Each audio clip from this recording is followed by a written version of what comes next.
Welcome to Your Next Mission podcast with the 12th Sergeant Major of the Army and co-founder of the American Freedom Foundation, Jack L. Tilley. Proudly presented by Cavalry Agency, Navy Federal Credit Union, Purdue University Global, and Veterans United Home Loans.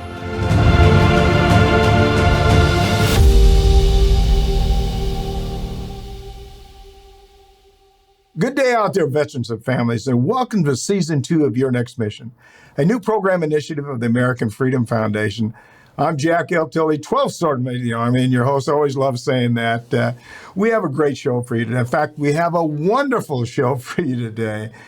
But before we get started, if you're watching this on YouTube, please like us and click on the subscribe button below. As you might know, we're dedicating this season of Your Next Mission to all the veterans and families that struggle with mental illness. In this episode, we're going to talk to some great professionals in mental health industry. And now, before we get started, I want to thank our presenting sponsors for Cavalry Agency, Navy Federal Credit Union, Purdue University Global, and Veterans United Home Loans for making Your Next Mission happen. They love our veterans and families, and we certainly love them too.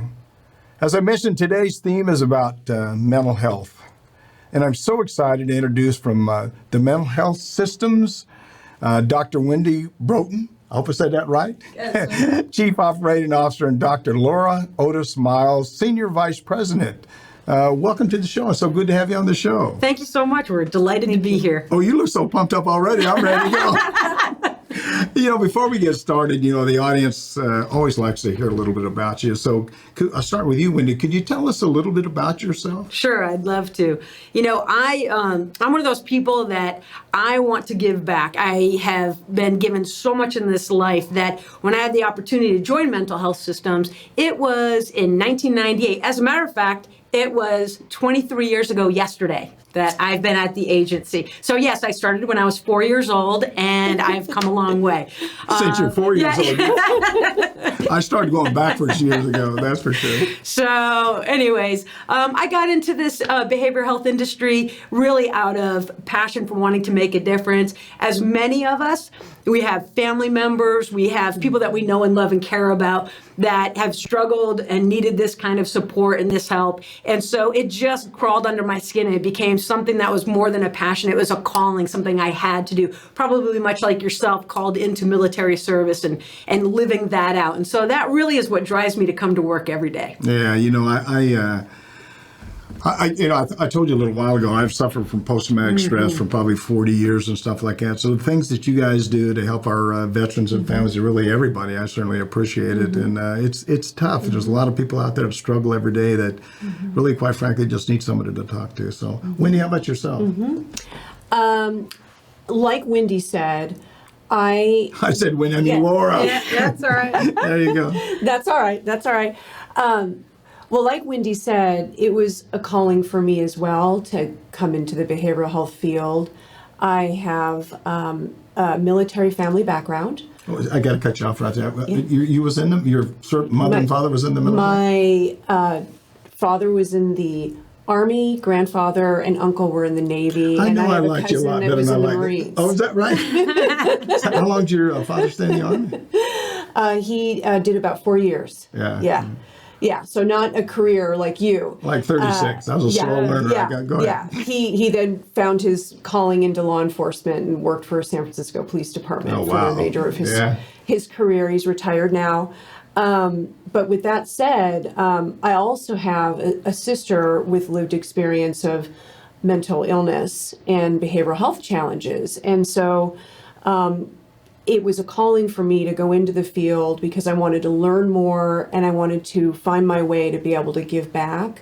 And I've always worked within the field of serving veterans and military. I did my clinical internship and postdoctoral fellowship to become a psychologist at the VA healthcare system here in San Diego. Yeah.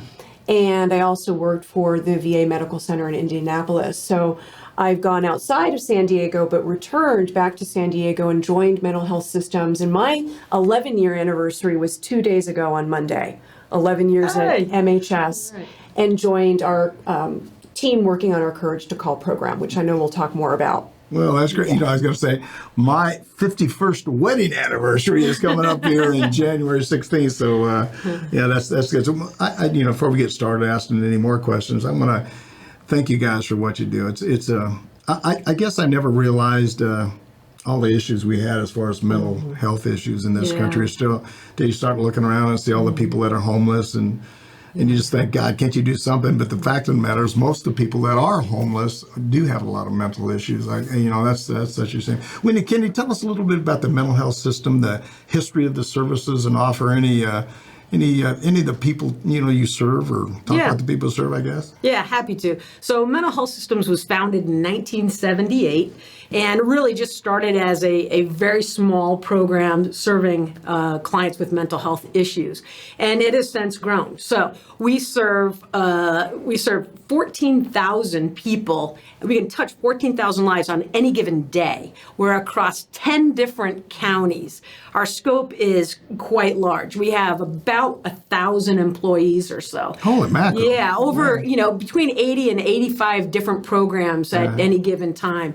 So we have adult mental health, children's mental health, substance use disorder, criminal justice, veterans programs, homeless programs, and tremendous housing programs that we run. So we truly do run the gamut or the continuum of care for services for our clients.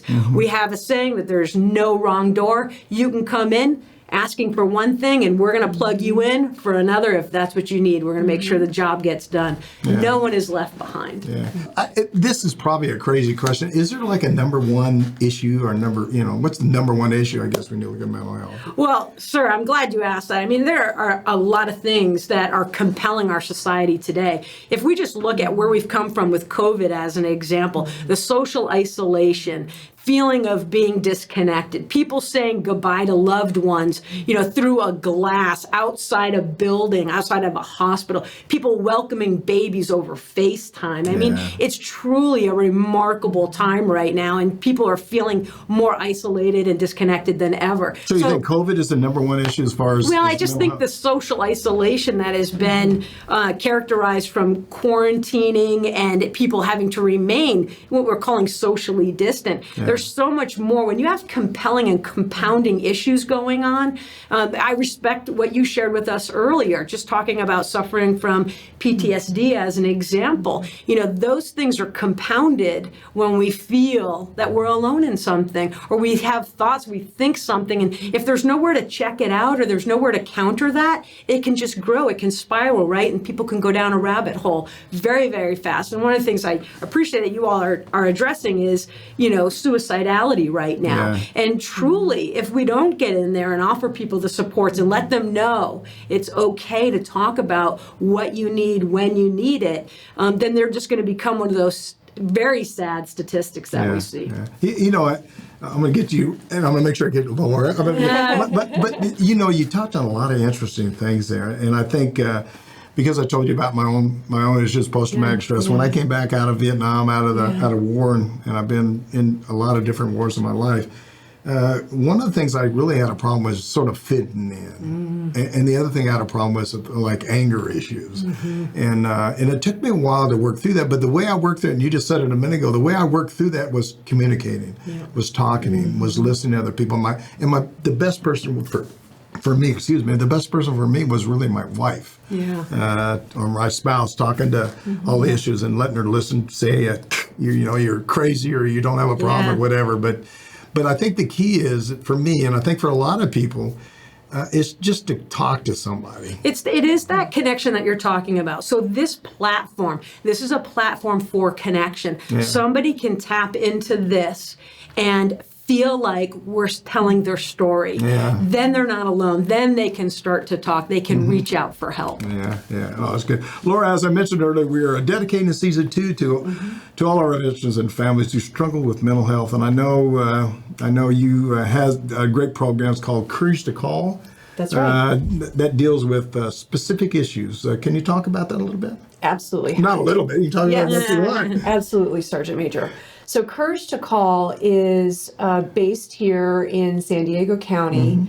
It is a program that we operate in collaborative partnership with two other providers, 211 San Diego and Veterans Village of San Diego, VVSD. I've worked with Veterans Village. We gave them money years ago. Yeah, they're a fantastic organization and a terrific partner.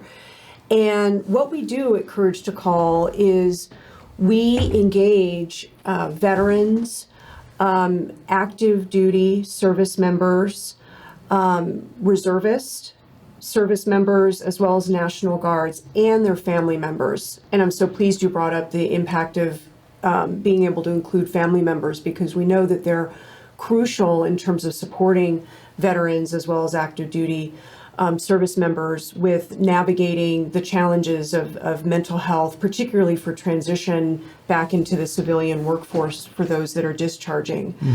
The program serves all branches of the military, any discharge status, and any era of military service, and any time lapse post-military discharge. So the program has an extremely wide reach in terms of who is eligible to receive the services. And we prioritize having the staff be 100% veteran and military affiliated. So we have veterans as well as spouses, family members. That's a big deal. That's really a big deal because I certainly don't want to cut you off, because I think this is great information for a lot of people. But one of the things that always bothers me when I call somebody on a call center and they have no military affiliation, and I start talking and they don't understand, and quite frankly, I had a doctor one time and went in and talked to him about post-traumatic stress, and it's like she didn't care. And it really annoyed me. Couldn't relate. She couldn't relate at all. And it was sort of a waste of time. And so the fact that you're putting, veterans and military family members on call centers and helping them, I think it's really smart as intelligent to do that. Yeah. We call Courage to Call a resource for the resources, because one of the things that we know is challenging is navigating all the available resources in the continuum of care here in San Diego. So what I mean by that is folks can call 211, and on that 24/7 peer support line that we operate, which is also staffed with veterans, the person who's answering the call can help navigate for the caller what service they need or what resource they need, going from just a resource for a basic need, like a food resource or a housing or a shelter resource, all the way through to mental health counseling and case management. And that's something that Courage to Call also provides. So we operate the line and then oftentimes have referrals come forward that are for those folks who need more of a case management service with mental health counseling. And we provide that directly through our team as well, in addition to helping support folks navigating if they're receiving services at the VA healthcare system or one of the vet centers. We support that transition as well, but we also provide the direct service too. Yeah, we had have you ever heard of the Cohen Clinic? We had the Cohen Clinic all the time. They said a lot. I mean, they're doing a great job also, but they talked about the fact that if I had a friend that I dealt with all the time, and they would bring them in as for therapy too. Does that make sense? Do you guys do the same thing? So if I'm associated with somebody daily, to bring that person in and probably help us out a little bit. Oh, that makes a lot of sense. Yeah, that makes a lot of sense. You want to add anything to that? Or just we don't define what somebody's supports are or who their supports are. They get to. Yeah. So whoever's in your world that's going to keep you stable and connected and feeling supported, that's who comes in with us. Yeah. That's who comes in the room. Yeah. We talk a lot about transition all the time, but one of the things, again, when I transitioned out of the military after 36 years, one of the things that really bothered me was I just didn't fit in. And in fact, I remember my wife sort of slapped me into reality, but once I moved, I built a house, I thought, man, it's just going to be just like the military. And I lived on a military installation, and I started walking around shaking hands with people and saying, hi, how you doing, and all that stuff. And they thought I was crazy. Yeah. Because I just didn't get. The other thing, I'd be interested to see what you say about this. The other thing is, most times when you start talking to people about veterans issues or whatever, they don't feel comfortable about it, and they'll change the subject very quickly. And it sort of irritates, especially if you're a veteran, it irritates veteran, I guess, a little bit. Do you ever hear anybody talking about stuff like that? About they don't understand, I guess, huh? Yeah, and that's one of the reasons why it's so important to have the connection to those who have the veteran or military affiliation and that experience, because we found one of the effective parts of the program is that being able to have that connection. Usually our staff are those that self-identify as having their own lived experience of having had a mental health challenge themselves, whether they have had suicidal ideation in the past, meaning they've been thinking about killing themselves. Other issues could be related to substances and addiction.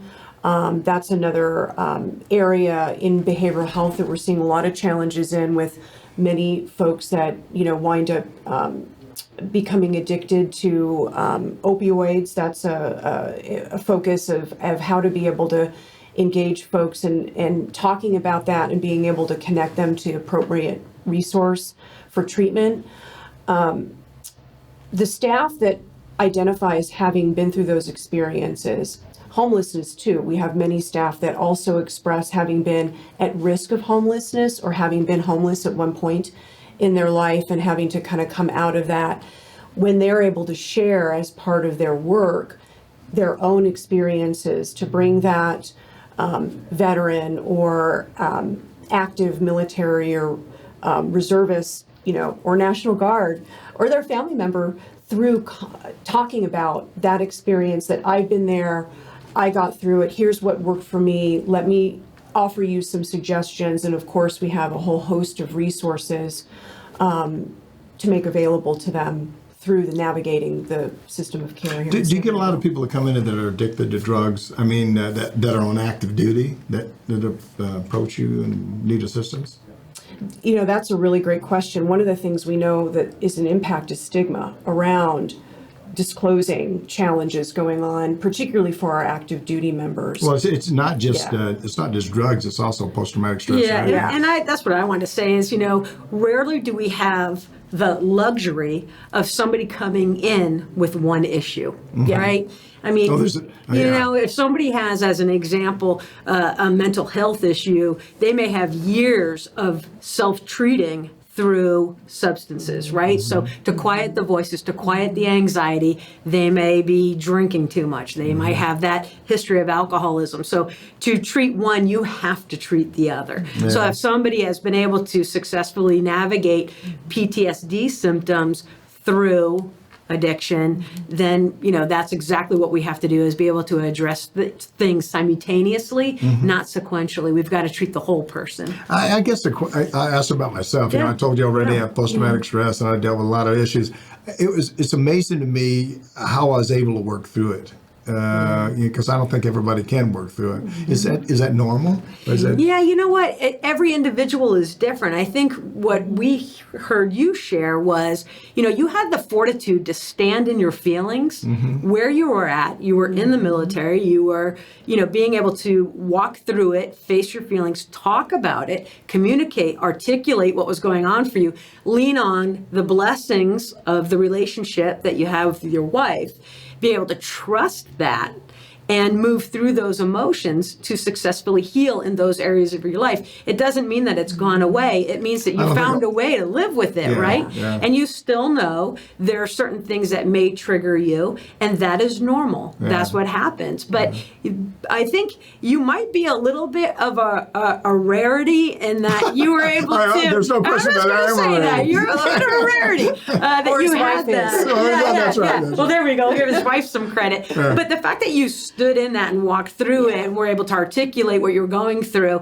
that's a great testimony, though, to other people that you can take that risk, you can talk about it, and you can heal to the point where now you're giving back to your community. Yeah. The other thing is, and we'll get on to something else in a minute, but the other thing is I think I went through depression too. Of course. I mean, there's highs and lows in life, and boy, I'd get up here and I'd be pumping, and then somebody could say just one thing that would just hurt me in some way. And I never would say anything because I think most people keep it inside. Yeah. They just sort of ignore, and I'm sure the people you talk to, they don't want to, they don't want to express their feelings. The other thing I tell you, as a senior NCO in the United States Army, I think if I'd have told people that I had that issues, I'd have been stopped right there. I'm not sure people would have the confidence. But but I've always been pretty honest with people about how I feel about stuff and how it worked. And I think they accepted it. Somebody told me one time, and again, I don't know if they said 1 in 5. I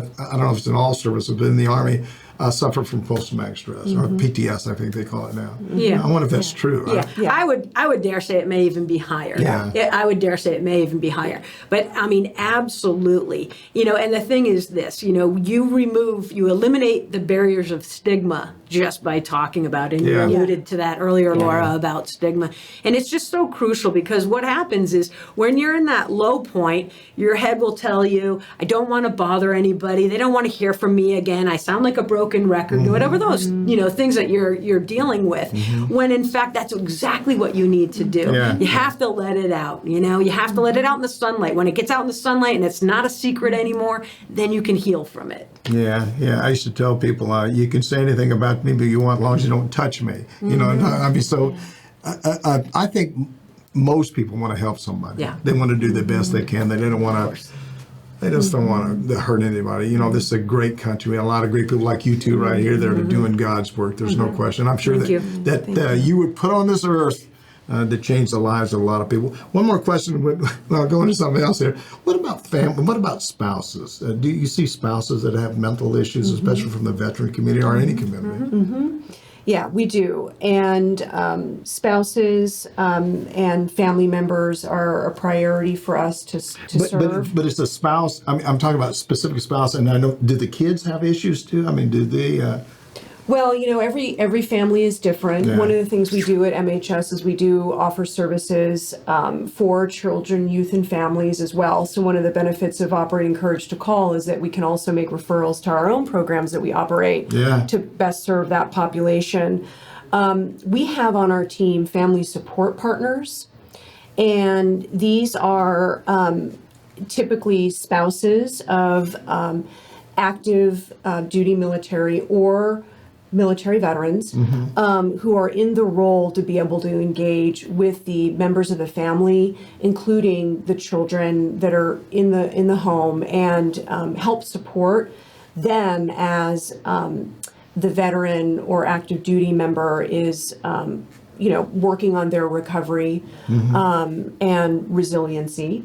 So with that, it is important work, and we do wrap around. That's another term we use in our system of care, continuum of care, is how we wrap around not just the individual, but the whole family. Yeah, the whole person concept, 360 degrees. Exactly. I have a son that had pneumococcus meningitis, left him temporarily blind, temporarily deaf, 20 to 30 convulsions a day, and encephalitis, just a bunch of stuff. And I remember they used to talk about the 360 degrees, how do we structure life for him now? So it's important, and it's what, again, I can't say this enough. And for the people that are listening today, God bless you for what you do. It's a big deal. So we're talking with Dr. Wendy Broughton. Hope we got it right. Chief Operating Officer, and Dr. Otis-Miles, Senior Vice President of Mental Health Systems. And you've been enjoying your next mission, of course, with me, Jack L. Tilley, 12th Sergeant Major of the Army. And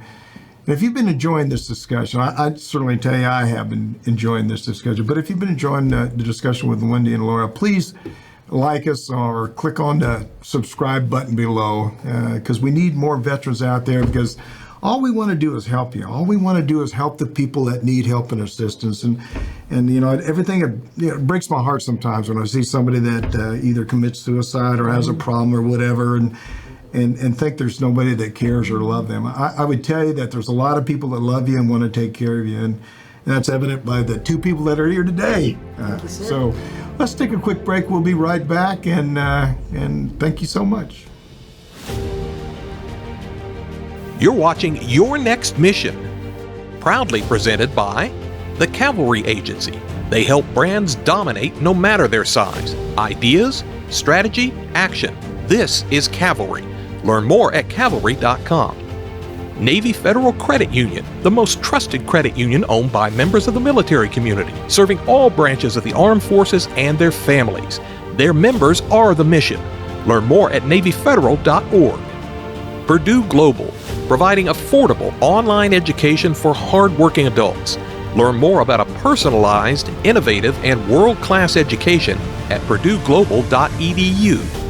Veterans United Home Loans, the #1 VA lender for 5 straight years. If you're buying, they're funding your dreams. Learn more at VeteransUnited.com. Now back to your host, the 12th Sergeant Major of the Army, Jack L. Tilley.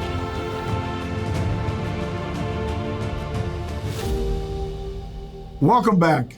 I'm the 12th Sergeant Major of the Army, Jack L. Tilley, and we're blessed to be here today with Dr. Wendy Broughton. Always want to make sure I get that right. Chief Operating Officer, and Dr. Laura Otis-Miles, Senior Vice President of Mental Health Systems. And I want all of our listeners to reach out to me directly and, talk to me and tell me what your issues are.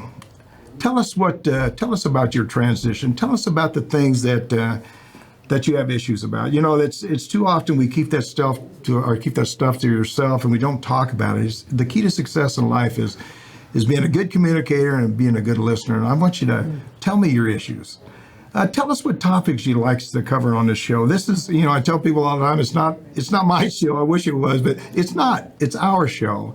In a veteran community, we want to do anything we can. So tell me what you want us to talk about. You can call me or text me at 844-424-1134, and I'll actually reach out to you. I'll text you back. Now, don't hang up if I call you, but I'll text you back.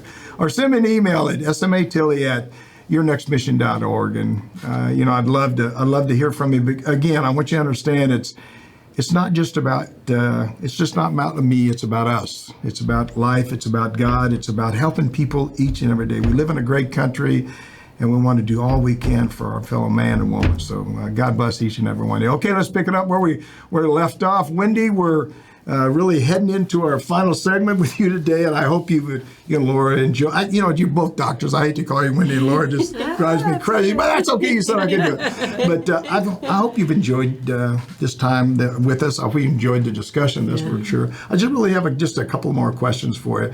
Wendy, what is on the horizon for MHS, I guess. Yeah. There's so much. I mean, we talked about it earlier regarding, we have a housing issue, especially in San Diego, but really across the nation. There's homelessness and housing and affordability. And Can I stop you right there? Yeah. There's no question. What are we going to do about it? Well, isn't that the question? Yeah. And I think that conveners who are around the table, need to hear the voice of the people. And I really respect and I love how you invited your audience to reach out to you directly, because that's the voice that we need. We need to know, where are the barriers that people are experiencing? Sometimes, sir, it's as simple as there is a system which has created unnecessary barriers where you have to have a certain form of identification, or you have to have, something that is precluding them from getting into housing. And it really is a man-made barrier that we have the ability and responsibility to remove and lessen, so we can get people housed, get them off the streets, and especially someone that has just been in service to our country. Yeah. I mean, please, that is our responsibility to do that. So MHS needs to be at those tables. We're committed to making a difference, and absolutely we will be there in the coming years. Yeah. Too often I think in this country it's all about me. You know what I mean? If people get, I mean, I'm not bragging, but maybe I am bragging. Each year, I buy turkeys for a school that lives next to me. I don't have any kids in the school.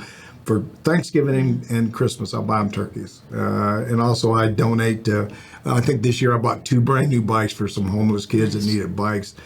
And my wife, I'm an old guy, so I have 3 great grandbabies that we support their school. And so we'll go and we'll buy other kids that probably aren't as lucky maybe as we are. And so I tell people all the time, if everybody in this country would help one person, help one person, and that's all you got to do. Help one person, help somebody be successful in life. So I don't know. It's all about giving. And I always tell people it's all about God. It's always about life. I'm going to tell you a quick story real fast. I told you about my son. He had pneumococcal meningitis, totally blind, totally deaf, 20 to 30 convulsions a day, encephalitis, which is called a pus over your brain, as a lumbar shunt. And I always thought he'd die at 10 years old. I really thought that. And so I just kept soldiering on. That's what soldiers do. I probably shouldn't tell you a story, but I'll probably cry. If I cry out there, don't laugh at me. No, okay. It's all right. That's all right. Yeah. But so I really thought he'd died at a young age. And we went to Fort Lewis, Washington, and I deployed up to Yakima Firing Center, and my wife called and said, "You got to come home." And so I did. And I'm telling you, this is a story. I believe in life. I believe in people can do good things and change lives. And so I came home, and he was in the hospital, in Madigan Hospital, I think it was. And I went and asked the doctor. I said, "Doc, what's going to happen?" He said, "I don't know." And what do you do when that happens? Yeah. So I went in and I said a prayer. Yeah. I got on my hands and knees and said, "God, either let him live and let him die." Next day, there wasn't nothing wrong with it. Now think about that. I want the audience to think about that. Yeah. It's about taking care of each other. It's about believing in life, believing in God, believing in what you do each and every day of your life. There's people out there that love you, and they want to help you. And so don't think that you're alone, because you're not alone. You're not alone. Yeah, what you just talked about, is really about taking action that you can take. So you defined that for you, what mattered to you. And maybe you didn't think about it, but you just, through your heart, you just dropped to your knees and you did what you knew would make a difference to you. Praying for who would not pray for a miracle for their child? Yep. That is normal action, right? So, that's that thing of just take some action. If you're hurting, if you're alone, if you're thinking that you don't have a place in this life, we get that. And especially you've talked about when people are re-entering civilian life, we know that is an incredibly difficult time and space. Reach out, talk about it. It is okay. Yeah, it's a big deal. Right. It's there's so much that we can do. We just got to do it. You want to add anything to that? To follow up with what Wendy said, to respond to you and sharing your story, and thank you for that, Sergeant Major. It's really about what you can do that's within your control. And so many of us have our cell phones and tablets. Don't get me talking about that. Oh, I hate them. I mean, I love them and hate them. It's a love-hate. Yeah. But my point in bringing that up is there's increasing access, particularly for our younger generation. Absolutely. How about I say that? To being able to talk to somebody, if it's someone that doesn't have that trust and relationship within their own family to be able to have these conversations, they can call 211 for the Courage to Call peer support line. And I do want to mention that our program, for those that are struggling with returning to civilian life, coming out of their military discharge, we do free food distributions twice a month. And we typically do that based out of where the Courage to Call program is located in Kearney Mesa. We can give details about the upcoming dates and location confirmation through our webpage. We also support transitioning veterans we have available clothing, professional attire for those looking for more support for being able to access employment, to meet those financial needs. And our big event supporting specifically women veterans is we operate an annual Operation Dress Code, which is an event where we have gently used clothing and accessories available for women who are recently discharged or those who are veterans that need to come back and access those resources to be able to enter into the workforce. The reason I'm smiling when you're talking about clothing and stuff like that. I mean, I went to Korea to get when I was just before I was getting out of service. So I bought me 4 suits in Korea, and I had a tailor, and he got down and he measured my waist, and he says, "Sergeant Major," he says, "Are you retiring?"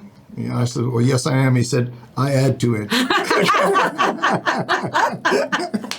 I thought, oh, no, come on, knock it off. Smart tailor. It was just so funny that he said, "I add 2 inches." I said, "Okay." Well, I can't tell you how much first of all, I'm proud of what you do. And I think a lot of people ought to be proud of the kind of things that you're doing. But But we just need people to reach out to you. We need people that need assistance. And again, if you're listening, I guess the one thing I forgot to ask, is there a website or a phone number that, do you have the website for Yeah. Let's put it on Sure there. is. So it's mhsinc.org.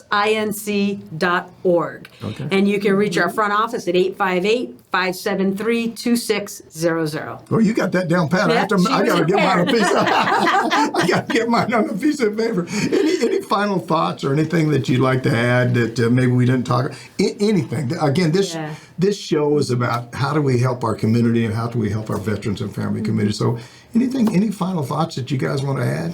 Yeah, I mean, what you have here is a tremendous platform to reach out to people and carry a message that is so worthwhile. And everyone just needs to know that, there's no wrong door. We have, one of the things that I know Laura and I both feel particularly proud of representing mental health systems.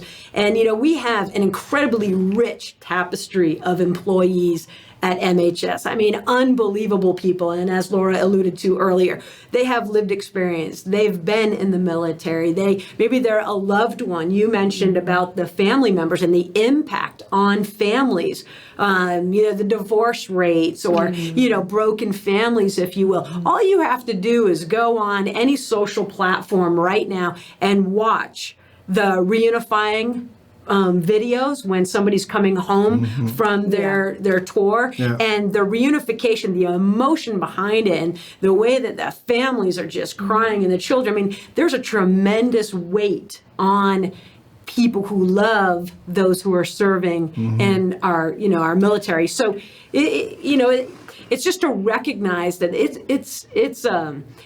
there's a pride and a love for it, and at the same time there is a toll that can be taken on the families. They also should be willing and need to know that we have services available for the families as well, because absolutely it's a weight. The average person in the fight of war is 18 to 26. They have some senior guys like me that are officers and non-commissioned officers.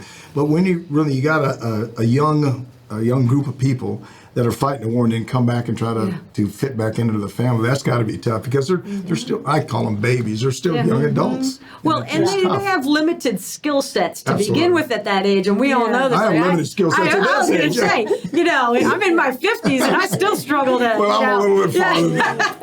But you had mentioned, I appreciate that you shared early on when we began this segment, along with your PTSD, is you struggled with your anger. Your anger. Yeah. And so that is very, very common. We have these feelings that are coming up, and it's so much easier for certain people to manage feelings of anger than sadness, depression, anxiety, insecurity, fear. Does my spouse still love me the same? I know I'm not the same person when I left that I'm bringing home. All of that stuff, and that is perfectly normal. Those are the things that we have services for, and we want to just encourage people to tap into those resources. No one has to struggle alone. No, and a lot of people think they do. It's all about leadership too. It's about who's there to help you. When I was a young, I think I was a staff sergeant, and I just had come back, like I said, from war, and I was assigned to a place at Fort Knox. And one day, one of the sergeants that was in charge of me had said something, got right in my face, and before I knew it, I hit him,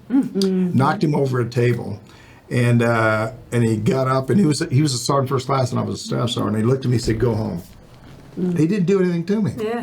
And so I said, and he probably the smart thing to do. He made me think. And so I'm driving down the road. I said, this is the end of my career. I'm going to jail. He's going to put me, I didn't know what was going to happen. And the next day I came in, he says, and he didn't say anything in the morning. In the afternoon, he said, "Look, come here." I said, "He said, I'm going to help you out. Don't ever do that again." So you have to have good leaders around you. And he realized that maybe he shouldn't have got so close, I guess. But he realized that, I had an issue. I wish he'd have sent me to somebody probably too, but he took care of me. And so you have to have good, solid leadership and people that care, and people know if you care. They know if you're just filling in the hour, or you're taking the 30 minutes or whatever. They know if you. I always say you love them. You got to love somebody. You got to like somebody. You got to try to help them any way that you can. Well, it sounded like he believed in you, right? And that's what it's about. He believed in you. And which one of us doesn't need a break now and then? Which one of us, can't think back and think, oh my goodness, your life could have taken such a different turn. But this man knew how to step back. and lead with space and grace, and allow you to save your own face in that moment and come back and learn from it. Boy, what a valuable lesson. I think I've had a lot of people that did that throughout my life.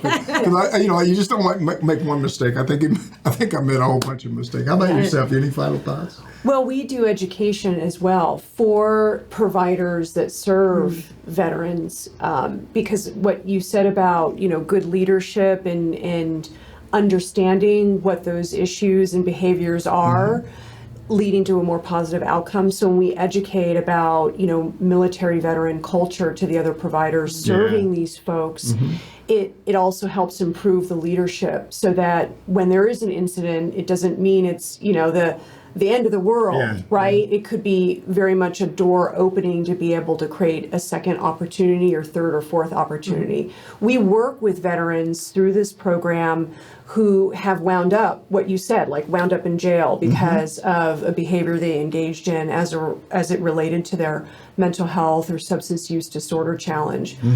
We provide the mentorship support for the Federal Veterans Treatment Court here in the Southern District based in San Diego.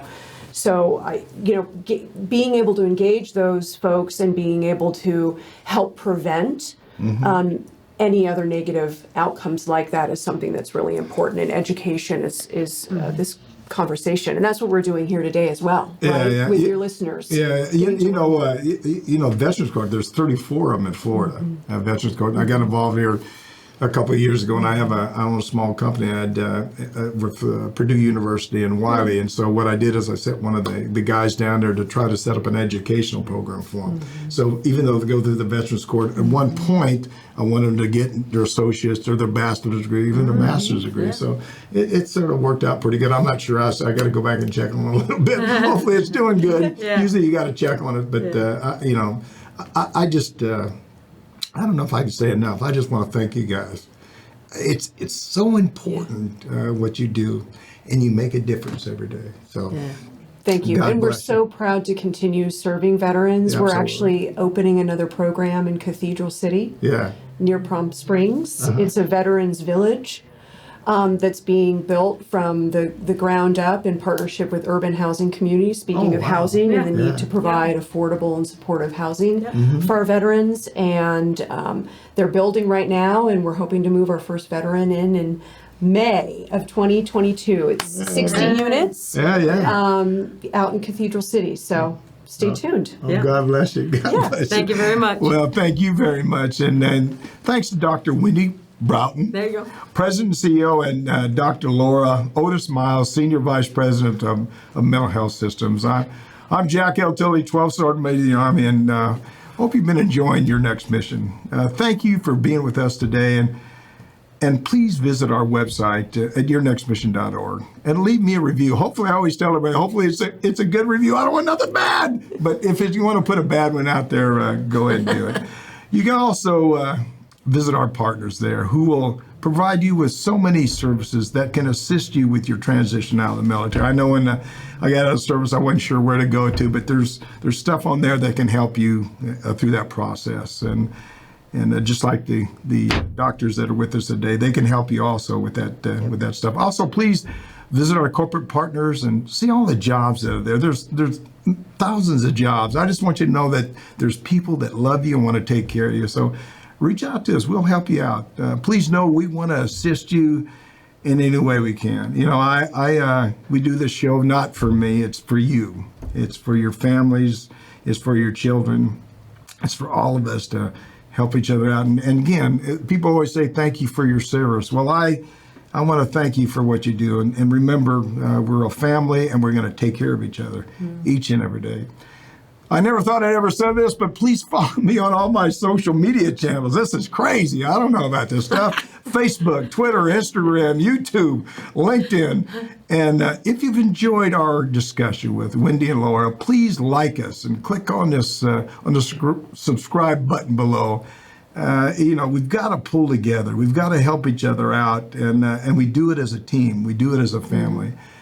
Don't forget, we want to hear from you. Please leave me a message or send me a text at 844-424-1134. Send me an email at smatilley@yournextmission.org. And Thanks again to Dr. Wendy Broughton and Dr. Laura Otis-Miles. I almost must mess that last one up here real quick, for being with us today. It was great having you on the show, and I don't know, just great. It's great to know that there's people out there that love you and want to help you, and that's what they want to do. Thank you. I want to leave you with 3 things to remember today. As I said earlier, we're dedicating this season 2 to Your Next Mission to all those veterans and family members who struggle with mental illness, which so often has led to someone taking their own life. Please reach out to someone you haven't spoken to in a long time. You know, I reached out to somebody I haven't talked to in about 20 years the other day. And in fact, I got to tell you a little story. I always got stories, I guess, but I got a text from somebody. It says, you know, I did what I said. He had a 7-day challenge where you'd called a veteran every day and checked on your buddy. And he said he called one, he talked to him. In fact, he went and met him, and he had some issues. It was a first sergeant that he'd served with, and he helped him out with these issues. And they agreed when they finished that maybe once a week, every 2 weeks, they'd have a lunch.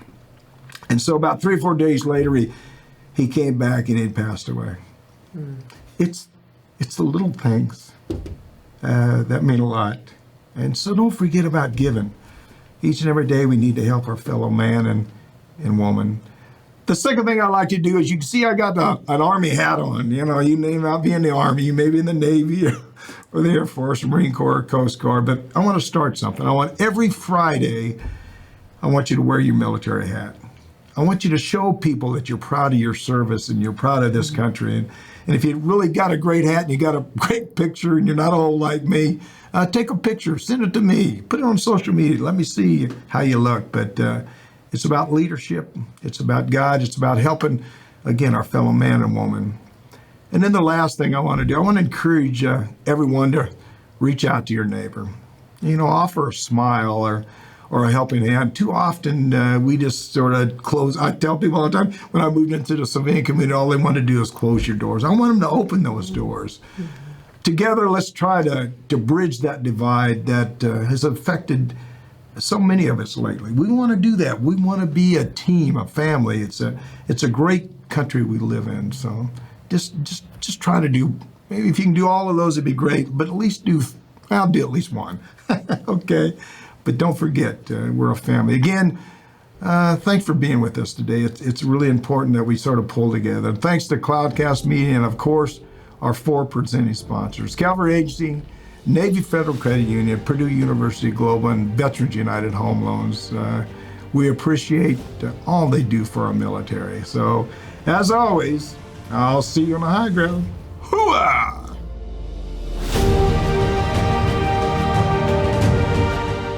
You've been listening to Your Next Mission, brought to you by the American Freedom Foundation. Learn more by visiting yournextmission.org.